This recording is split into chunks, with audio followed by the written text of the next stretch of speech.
Hi everyone. Today, we're tackling a common and frustrating error message. You might have seen something like CreateProcessCommon 559 execp/bin/bash, failed no such file or directory. This message looks scary, but it usually points to a clear problem. It means your computer tried to run a command or script. That command needed to use the bash program. Bash is a very common command line interpreter. It's what processes many of your commands on Linux or Mac OS systems. The core of the error is no such file or directory.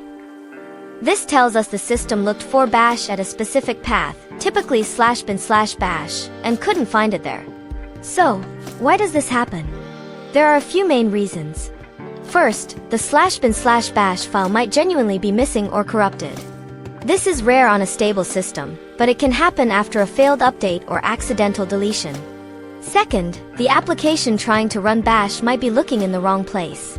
Your system might have bash located at /usr/bin/bash instead.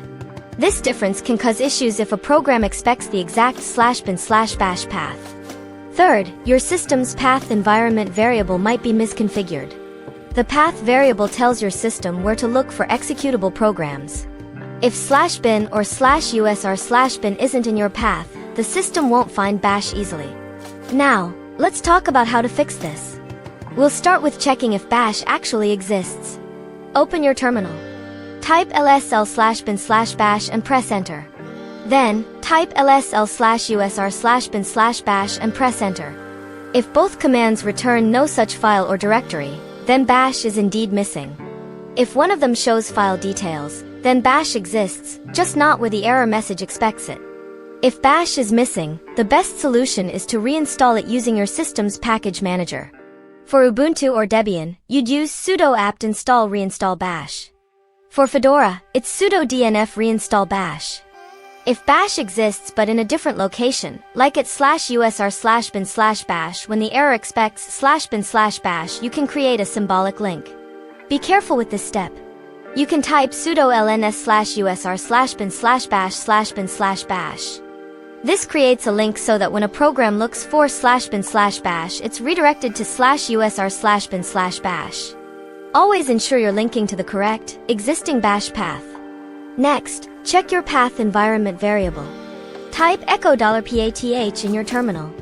Make sure directories like /bin and /usr/bin are listed there. If they are missing, you might need to edit your shell's configuration file, like .bashrc or .zshrc to add them. Finally, if this error happens within a specific application, consider reinstalling that application. Sometimes, the application itself has a corrupted installation or a hard-coded path that needs to be updated. For Windows Subsystem for Linux, WSL, users, if this error pops up, your WSL distribution might be corrupted. You might need to unregister and then reinstall your WSL distribution. Following these steps should help you resolve the CreateProcessCommon 559 error. Thank you for watching this video. I hope this information was helpful to you. If you found this video useful, please consider giving it a like. Don't forget to subscribe to the channel for more helpful tech tips and tutorials.